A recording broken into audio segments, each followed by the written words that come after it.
Shalom. Welcome back to Understanding the World with Rabbi David Kaufman. I'm joined in the studio by Mark Finkelstein, the Jewish Community Relations Director of the Des Moines Jewish Federation. Hello, David. And welcome. Thank you so much. And we're going to be talking about the Israeli coalition building and the issues that are coming up right now for Benjamin Netanyahu, Prime Minister of Israel, as he tries to put together a coalition, and what those impacts are. Before we do that, I'd like to offer my special thanks to Dr. Ron Bergman of Bergman Folkers Cosmetic Surgery for his patronage of this show, his support of this show, so that we can share the information with the world. And so, Mark, what is going on with the Israeli elections here, the Israeli coalition building? Well, the election itself was held on January 22nd. And then there comes a time when the president of Israel looks at the election results, and he looks at the front runner, the front party, and whose front runner is the head of that party, and says to him, you have a certain number of days, about 45 days, to put together a coalition for the Knesset, which means out of the 120 seats in the parliament, one needs 61 seats as a minimum to have a majority, and then the horse trading begins. And the issues that the coalition is based on range anything from economic issues like we would have here, foreign policy issues, but there also are religious-related issues that come up. Big news this week is that Tzipi Livni, who was the direct rival for Netanyahu in the past Knesset, has already agreed to join the coalition, whatever coalition Benjamin Netanyahu was able to create this time around. Right. With an expressed point of view, an expressed goal of restarting the peace process, from what I understand. That seems to be the case. It's said almost cynically in the press that Miss Livni has staked her political career on restarting the peace process.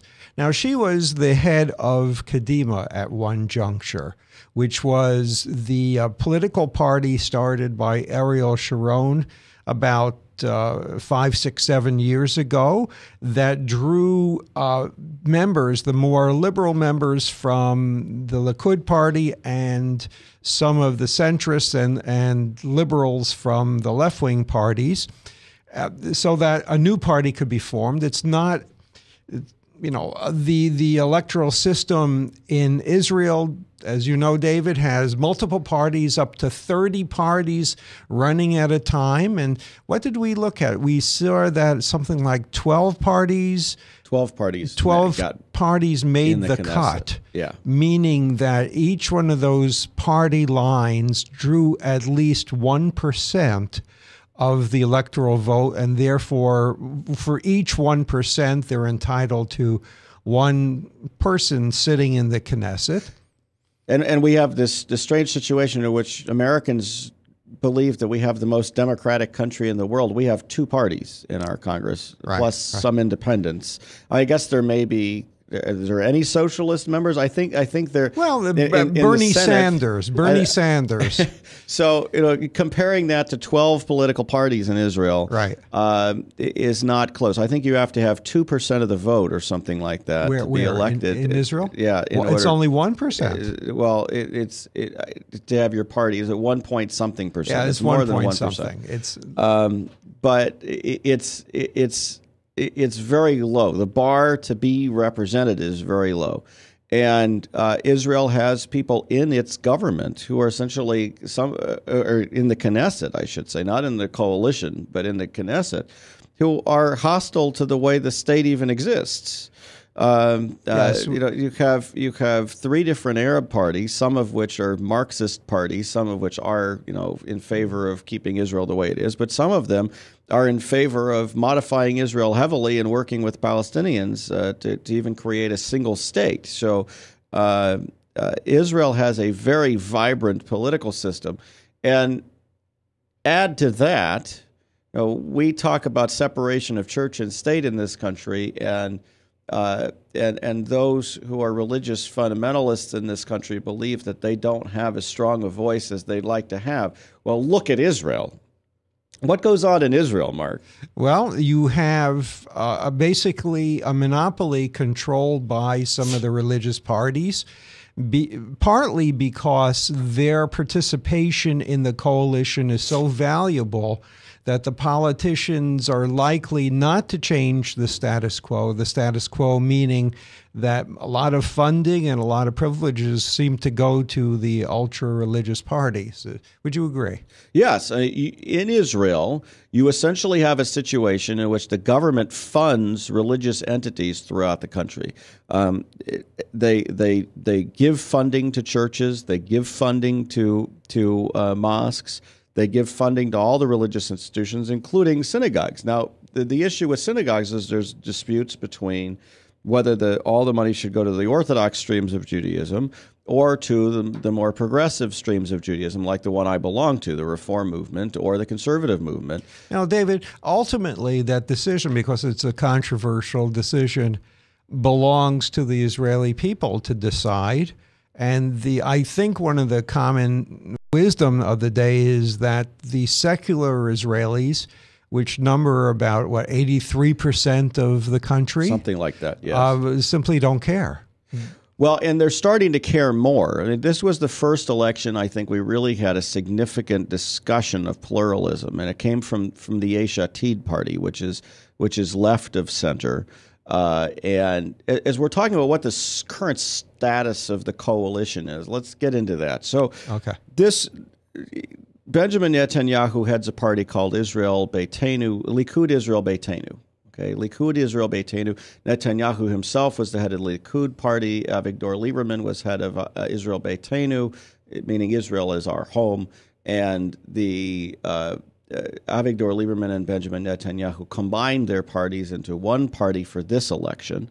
The Kadima on the left ended up splitting into really, if you look at the election, they really ended up splitting into several different parties, with Kadima itself only having 2 votes. But Tzipi Livni's Hot Nuah party actually got 6 votes and is there on the left. Which was pretty significant to have 6 votes. Yes, I mean, for an individual, basically, she has a list of people in her party, but she's probably the most famous. And number 2 is it the Mitznah, perhaps? There's somebody else that's a name. I'm not entirely sure who else is connected there. Okay. So we have this situation in which the coalition needs to get 61 votes. On the political right, the far political right, you have the Jewish Home Party led by Naftali Bennett. Jewish Home believes that all of the land, the biblical land of Israel, belongs to the Jews. Right. This is what is currently recognized as Israel from post-1949, but additionally the West Bank, which is was part of Jordan at that point and was taken over by Israel after the 1967 war, in which the Palestinian people claim as their part of their homeland. Well, David, tell how that fits into the scope of the right wing. Yeah. So as we're looking at the coalition is generally set up as a well, there are different issues that form the basis of this. So what we've got with Jewish Home is really a settler party. It's a party that is more on the secular side, although they do certainly have religious settlers, that wants to support the settlements entirely, the entire settlement enterprise. Just to their left, I would say, politically, are the two Haredi parties, the 2 ultra-Orthodox parties, although ultra-Orthodox really is not an accurate description of them. They're really Haredim, ultra-religious or something along those lines. The two political parties that are there are Shas, which is the Arab Jewish party, the Yemenite Sephardic. Origin party, Yeah. Sephardic Origin party, Yeah. and United Torah Judaism, which is a smaller party of the ultra-Orthodox. They tend to go along with the right wing, and they're natural partners with Likud on the right wing. So when people saw the way that this election played out, many people expected a Israel Beitenu Likud main party with 31 seats.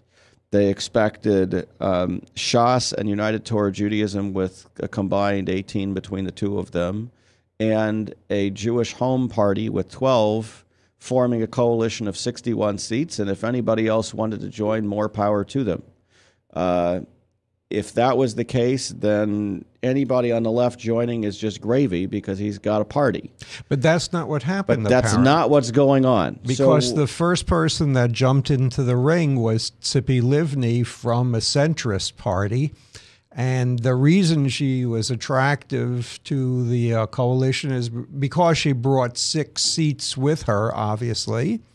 And the first deal was what? What did she get in return? So Tzipi Livni of Hot Nuah negotiated with Benjamin Netanyahu to receive essentially, well, she received the justice portfolio, which is something that she really wanted to do, dealing with the judicial system in Israel. But she also wanted to oversee the peace process.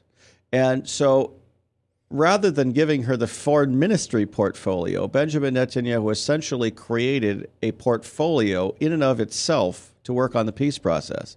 So it doesn't matter who ends up being the foreign minister, they won't be in charge of negotiating peace with the Palestinians. Tzipi Livni will be, which is actually a good thing for those who are interested in the peace process. This is a very positive thing. Tzipi Livni has been working on the peace process for quite a while. She is somebody who knows the leaders of the Palestinians, and she's someone with whom the American political leadership is familiar and can work. So that all bodes well for there actually to be negotiations going forward. However, there are some monkey wrenches in the coalition here, because Tzipi Livni is perfectly willing to work with the ultra-Orthodox, and there's another issue that comes up, the Haredi parties. The issue that comes up is something called national service. Israelis all are supposed to serve in the government somehow, some way. Most of them serve in the military.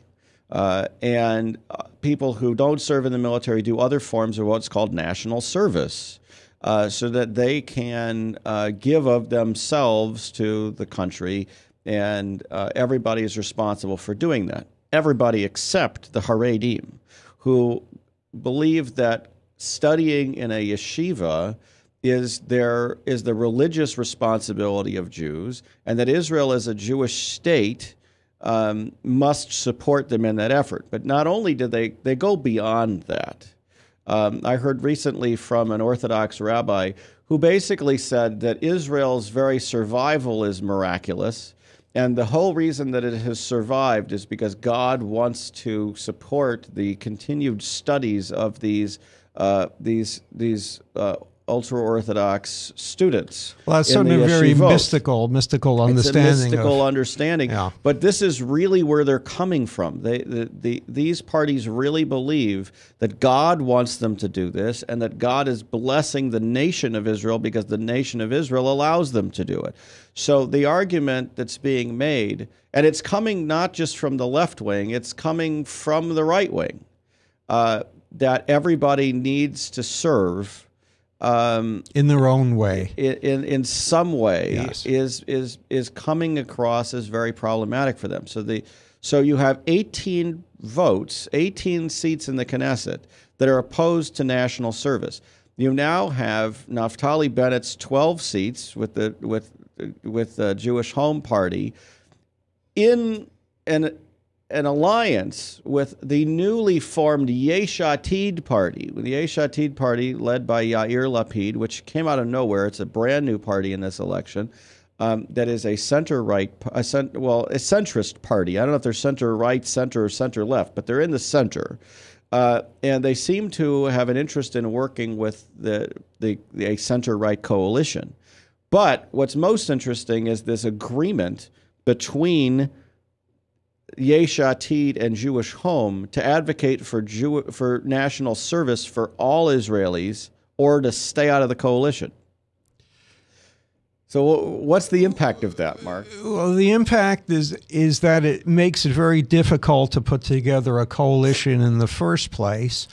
And the people are going to have to either trade in on their principles to do something very rational, or, David, would you agree that if they can't put a coalition together, there'll be another election, most likely? So what's happening right now is that Benjamin Netanyahu, by negotiating with Tzipi Livni and Hatnuah, with the likely willingness of Kadima to join the coalition, bringing another 2 seats, and with the ultra-Orthodox in the coalition, the 18 seats of the coalition, and the 31 from Israel Beitenu Likud, still fall short. He's got 57 seats. That's not enough. That's not enough. That's not enough. And so what would he possibly do to attract others to that form of the coalition? I'm not sure. This is the real issue is, will one of the other 2 parties be willing to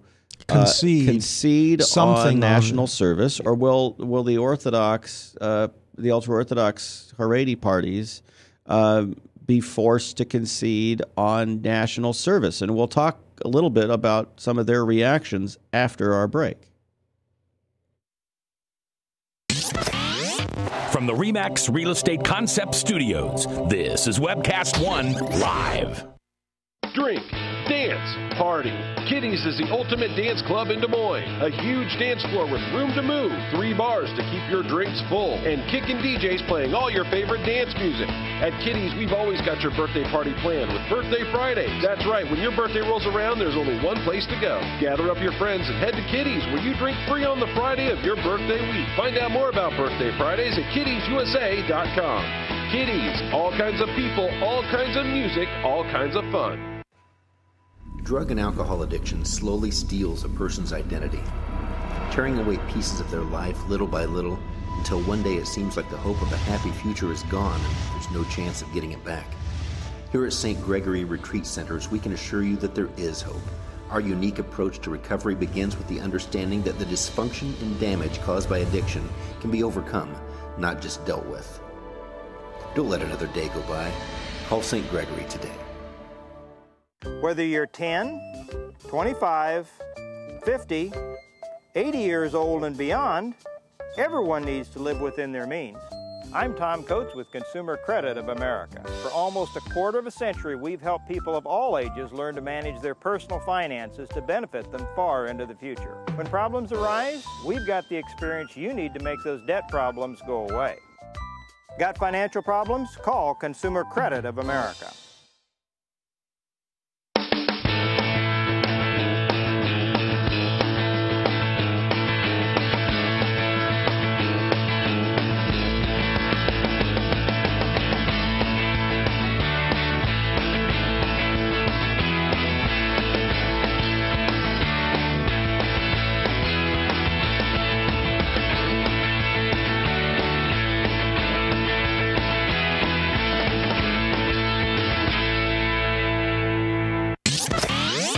From the RE/MAX Real Estate Concept Studios, this is Webcast One Live. Shalom. Welcome back to Understanding the World with Rabbi David Kaufman. I'm joined by Mark Finkelstein, the Jewish Community Relations Director from the Des Moines Jewish Federation. And we're talking about the Israeli coalition and what the nature of the coalition is and what the challenges are. And I have to share something with you. When I started speculating about what the coalition would look like, one of my good friends who knows far more about Israeli politics than the vast majority of people said, one thing I don't do is speculate on the coalition, because no matter what you say today, you're going to be wrong tomorrow. And just to give you an example of this, the Hatnuah party agreed to join the coalition. One of the major players in the Hot Nouah party is a guy named Amir Peretz, who was part of the Labor Party. And Amir Peretz joined Hot Nouah, at least explicitly, because the leader of the Labor Party in Israel, Sheli Yakimovich, refused to declare working with Netanyahu in a coalition out of bounds. So here, Amir Peretz is now going to be the environmental minister in the coalition, assuming this coalition moves forward. Israeli politics is nothing if not entertaining. The other aspect is that these people who are elected to the parliament have no particular constituency. Can you explain that, David? Meaning, in the United States, you elect a congressman for a particular district, and they go back and they talk to their constituents. In England or Canada, they're elected to ridings, but in Israel, they're elected on a national list, national platform, and have no particular responsibility for going to their people who live in their hometown and representing them. How do you feel about that? Well, it certainly creates a different kind of system. I mean, when you're in Israel, you don't really feel the same kind of geographical divide, I think, that you feel here. And people in Tel Aviv feel connected to Jerusalem. They feel connected to the north. They feel connected to the south. I think as the secular religious divide widens, however, that may change somewhat. I mean, you could certainly see that United Torah Judaism and Shas are more concerned with the cities that have a large religious population than they are with the cities that have no religious population. And the kibbutzim, the former socialist enclaves, certainly tend toward labor. Yes, they do. And then there's some nationalist places that tend more toward Likud. And so their input is simply in casting their vote for the party that best represents their general interests. And because they have such a variety of parties that they can vote for and picking platforms. Really, they can find somebody who's going to support the vast majority of their interests and their needs. And the marijuana party did not make it into the Knesset this time. No, I mean it didn't make it last time either. But there is one. There are single issue parties and some of the single issue parties actually have done pretty well. I mean, you certainly have the religious parties. Well, the pensioner. They're primarily a religious issue. There have been in the past, retiree parties that Mark mentioned, the pensioners party. There have been parties dealing with ethnic background, dealing with settlements. Jewish Home is basically a settlers party. You had Israel Beitenu itself was a Russian immigrant party. Mm-hmm. So the Israeli political system provides a whole host of discussion topics. Israelis tend to talk about religion and politics as the taboo topics. That tends to be what they talk about most of the time. Well, David, let me ask you, going back to Tzipi Livni, who's a very popular person and comes to the United States every now and then. I've met her. She's a wonderful person. Absolutely. Why did Netanyahu accept her first into the picture, which creates other problems? I think that she's brought into the coalition first because Netanyahu needs to threaten Jewish Home with creating a coalition that's further to the left. Because Benjamin Netanyahu could create a coalition that doesn't include Jewish Home, doesn't include United Torah Judaism, just includes Shas, which tends to be more moderate, especially on social issues, and more willing to allow Likud to do whatever it wants. Historically, Shas has been part of virtually every coalition, the reason for that is because they don't prioritize they have not prioritized the economic issues, and they haven't prioritized the foreign policy issues, which means the major issues that coalitions have been based around have not been part of their issue, and they're perfectly willing to work with Labor, and they're perfectly willing to work with Likud. Well, so Netanyahu could form a Likud, Israel Beitenu, Shas coalition along with Hatnuah, Kadima, and either the Labor Party or Yesh Atid if he wanted to. And so there is some pressure on Bennett. And if Bennett doesn't come into this coalition, the question would be, and Netanyahu has to call new elections, will that mean that Bennett will suffer? Will Jewish Home lose votes? Because if it's not going to come into a right-wing coalition, and it's really about the social issue of national service, they may well lose votes. Well, the last time something like this happened was in the prior Israeli election, in which Tzipi Livni actually outpolled Likud. And the first thing that happened is that Shimon Peres, the president of Israel, first approached Ms. Livni and said, you have an opportunity to build your coalition. After about a month or 2 months, it wasn't happening. So instead of calling new elections, he went ahead then and approached Netanyahu and says, it's your turn. Do you think necessarily there has to be new elections at this juncture? And whose discretion do you think it would be? Well, I mean, here's the deal.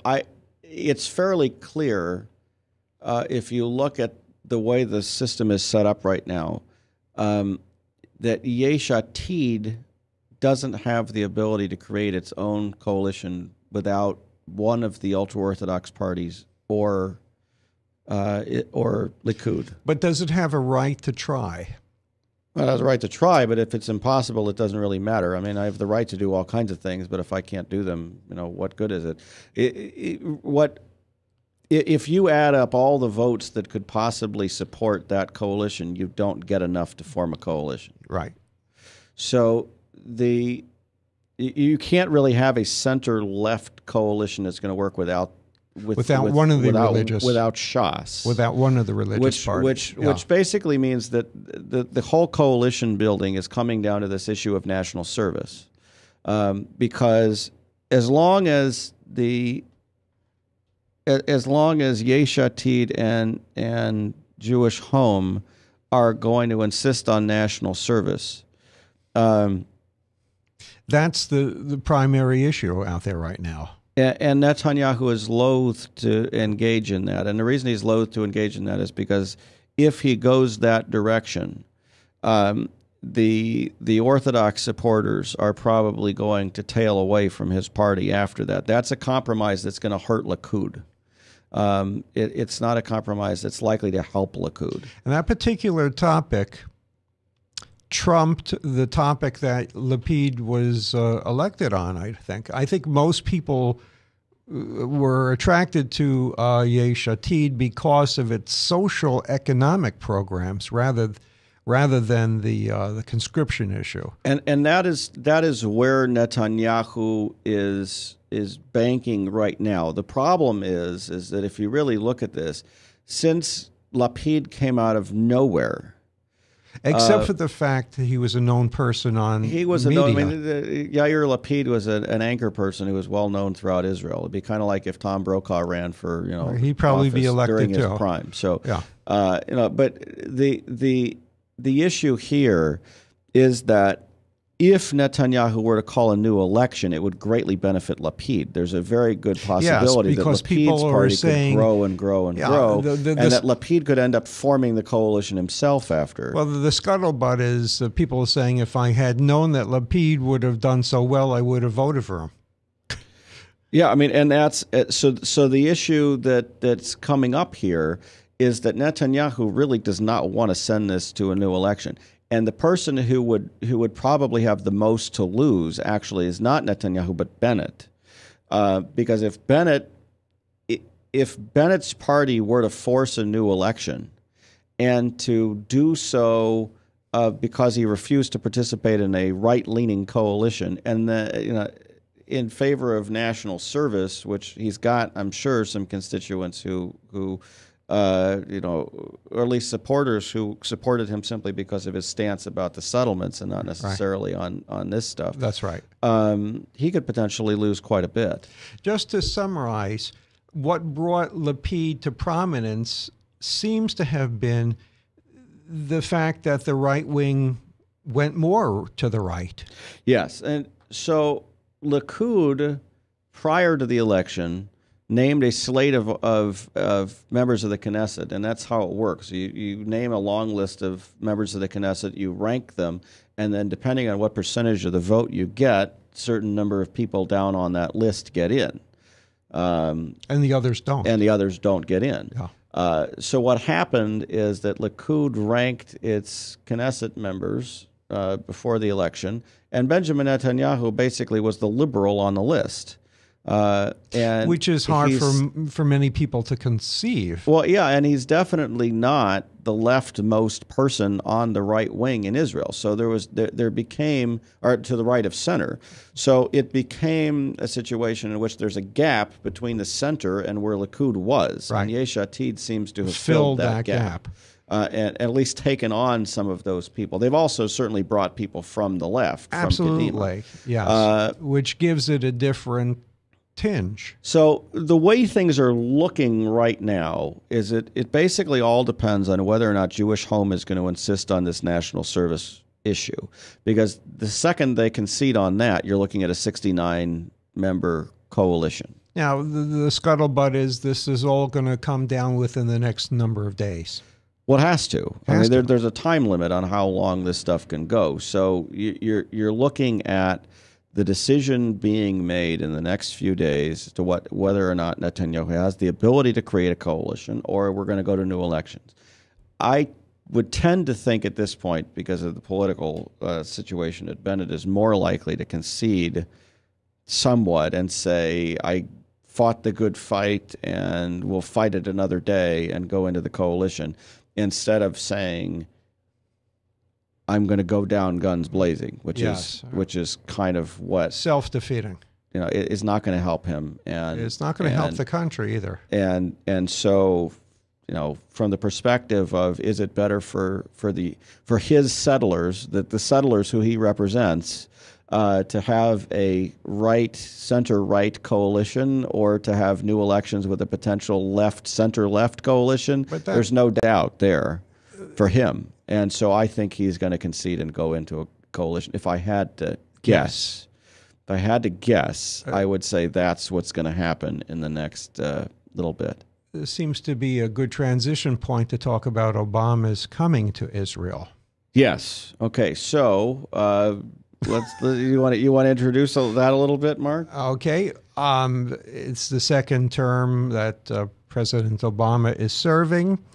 During his first term, he was criticized, whether fairly or unfairly, by people that he didn't come to Israel, even though he made different appearances in the Middle East and Egypt. And it would have been nice, frankly, if he had just traveled another 30 miles north and come and spoken to the Israeli people.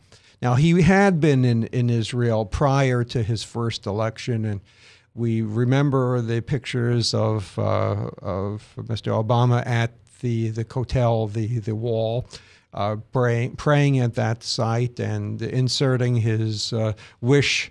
We don't know what his wish that he inserted into the wall was, but maybe he got it because he was elected a second time. So this is an announced trip to the Middle East, and it's scheduled for the middle of March. And one of the questions, David, is about the Secretary of State, John Kerry. How do you see that playing into any of this? Well, and he's not going to Israel. That's correct. Senator Kerry is not going there. Secretary Kerry is not going to Israel. The situation is this. You could make the argument that the president can't just go to Israel just to visit Israel. There's got to be something more to it. There's so many issues that are coming up that for the president to take the time to go to Israel and not have anything that he can really put forth as a policy plan is not beneficial for him. That and he's not. And so the question this time is he going to try to jumpstart the peace process, which some people believe that he is, or is there something else on the agenda? I tend to think there's something else on the agenda, and I tend to think that also by the fact that John Kerry is going to these other countries, that they're really trying to hit all of the major countries in the region all at once at a time when Syria is in major turmoil, and we've talked about that. But it's not just Syria that's in major turmoil. You've got a situation in Egypt right now, which is totally flying under the radar because of the situation in Syria, in which the Egyptian military is saying we may have to step in. Yeah, they're not so happy with Morsi either at this juncture. And if the Muslim Brotherhood government in Egypt were to collapse and a military coup take its place, that has some significant impact too. Meanwhile, you've got militants flowing in from all over the place into multiple different countries in the region. There was a discussion the other day that you have not only the Chechen fighters and other fighters coming into Syria, but you have fighters coming into Sudan from Mali and all kinds of other places. As rest and relaxation. And so there's a confluence of majorly problematic things going on in the Middle East. We'll talk more about the impact of the president's visit to the Middle East and what we think might happen after our break. From the RE/MAX Real Estate Concept Studios, this is Webcast One Live.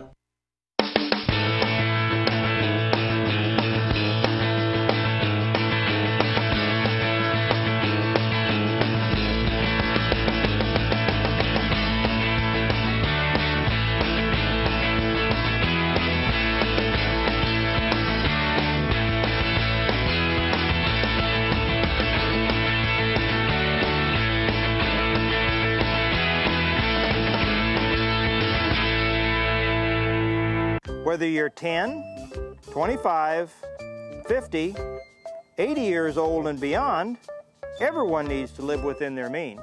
I'm Tom Coates with Consumer Credit of America. For almost a quarter of a century, we've helped people of all ages learn to manage their personal finances to benefit them far into the future. When problems arise, we've got the experience you need to make those debt problems go away. Got financial problems? Call Consumer Credit of America. Drink, dance, party. Kitty's is the ultimate dance club in Des Moines. A huge dance floor with room to move, 3 bars to keep your drinks full, and kickin' DJs playing all your favorite dance music. At Kitty's, we've always got your birthday party planned with Birthday Fridays. That's right, when your birthday rolls around, there's only one place to go. Gather up your friends and head to Kitty's, where you drink free on the Friday of your birthday week. Find out more about Birthday Fridays at kittysusa.com. Kitty's, all kinds of people, all kinds of music, all kinds of fun. If Tom Coates from Consumer Credit of America was your personal webmaster, Tom would filter out all bad debt emails. If Tom was your mailman, you'd never get any debt reduction junk mail. If Tom Coates was a lineman, he'd block any phone calls offering to reduce your credit card debt. Hi, I'm Tom Coates with Consumer Credit of America, and we're still your best choice for credit counseling. We're local, we're accountable, and we can do more. You make the call when the time's right for you. When it comes to competition, there really is none for Consumer Credit of America. From the RE/MAX Real Estate Concept Studios, this is Webcast One Live. Shalom. Welcome back to Understanding the World with Rabbi David Kaufman, and I'm joined in the studio by Mark Finkelstein, the Jewish Community Relations Director for the Jewish Federation of Greater Des Moines, and we're talking about President Obama's upcoming visit to the Middle East, to Israel, Jordan, and the West Bank. To visit the Palestinians. Now, it's not usually the case that a president will venture out without knowing exactly what he wants to accomplish. True? Well, absolutely, it's true. And not only that, I don't think that that's the case here. I think the president has a clear agenda. We just don't know what it is. And I mean, I really think that that's what the case is. But I do not believe, despite the fact that there are people who want to argue that the peace process is at the top of the list here, I don't believe that that's what the primary issue is. I really do believe that the president is going to the three nations that are most impacted by the radicalism and in the trouble in the region itself, and is going to say to them, look, you're in for a rough time here, because no matter what happens in Syria, Jordan, the West Bank, and Israel are going to feel an impact of it. If the government in Syria falls and Israel, the United States, and others have to go into Syria to secure weaponry, there's a very high likelihood that they're not going to make it in time to some of the sites where there is chemical and biological weapons. There's a reasonable possibility that some of those could be used, immediately launched against at Israel or at used in Jordan to try to undermine the Hashemite kingdom. Absolutely, any place. It could be used anywhere, and smuggled into the West Bank and used to try to take down the Palestinian Authority by people who don't like the Palestinian Authority. I mean, there are a number of very obvious, extremely problematic issues that are going on here that I think a lot of people are simply ignoring because they're hopeful about the peace process. If the president can go in, the president may go in to speak to these leaders and say, I'm here to help. Can we make any progress? That's fine. But I think the immediate issue is, here's what's going to happen. Things are going to happen in the next few weeks that are going to cause extreme problems to you. Don't do anything stupid like lash out at each other in the meantime. Now, one thing we didn't mention last week, and I think it's important to mention this week, is that in the State of the Union address, the President of the United States has mentioned the Israeli-Palestinian peace for I don't know how long. This year, the President didn't mention the Palestinians. And he mentioned Israel. He didn't mention the Palestinians. And I believe that because at this point there is now a diplomatic problem in how the president can refer to the Palestinians, because the Palestinians themselves are calling themselves the State of Palestine. I think he could have found a way to around that problem if I thought it was that serious. I don't think he wants to insult them by calling them Palestinians as such. He can't say the Palestinian Authority, which is the actual title that the United States uses. He could have said because something. The Palestinians are using this term, State of Palestine. I think there probably would have been a less political way of referring to the state that was accepted in certain degrees by the UN. If he wanted to, he could have. How about I was thinking the Palestinian people might be a way around it, but he didn't even do that, and I thought that was interesting. But what's going on right now is that Syria has an enormous amount of chemical, biological weapons and other advanced weaponry. Much of this has come from Russia, some of it from China, some of it probably from North Korea as well. Absolutely. And certainly some of it has come from Iran, although the stuff from Iran is lesser than the stuff, as far as the amount of damage that it can do, probably, than the Chinese and Russian stuff. But there's tremendous fear among Israel, the United States, and its allies that any of these weapons will fall into the hands of Hezbollah, which would use them against Israel, into the hands of al-Qaeda, which is currently battling against the Assad regime in Syria itself, yes. And that some of these weapons could get transferred out of Syria, potentially out of that region into Africa, where they could be used all over the place. They could end up into the hands of Hamas, going through Sinai. They could end up being used by the Mali fighters against the government there and against the French. I mean, so the fallout from this is enormous. And I'm starting to believe that the Russians are backing off their position about the Assad regime. I think they're worried right now that the Assad regime is simply not strong enough to stand. And if it falls, they're now wanting to make sure that everything is stable if it falls. And when you've got Chechen fighters sitting there who could bring those chemical and biological weapons into Chechnya, to their own home territory, or into Moscow, where Moscow has already had in the past Chechen the subways terror attacks and the parliament, everything. You're dealing with a situation that's intolerable for Russia, but Russia cannot side against the Assad regime. So the best bet for Russia at that point would be to bail out and let NATO come in and deal with it. And it could be that this is also what's being told to Israel, that what's being told to Israel is that the U.S. and NATO are making plans to go into Syria, and you need to stay out of it because we don't want you jumping the gun and making sure that we can't secure all of those various sites before the weapons get out. Israel just does not have the capacity to get on the ground and handle all of those things like NATO could do. And so I think NATO, including Turkey, because this would be based in Turkey. And to be realistic, Turkey is the one that's probably most directly affected. There's so many different groups that could use weapons against Turkey from that area that they really do have to fear. Even an Islamist government has to fear there. Right. And the Egyptian government has to fear too. There are a lot of allies for having this stuff taken care of.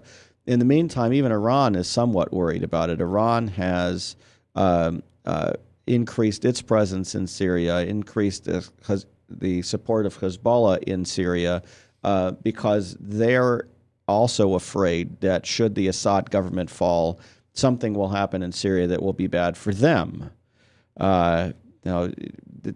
Iran is a Shiite government, and these al-Qaeda-backed Sunni militants don't like Iran at all, and could well end up trying to undermine them, if not in Iran, then certainly in Iraq.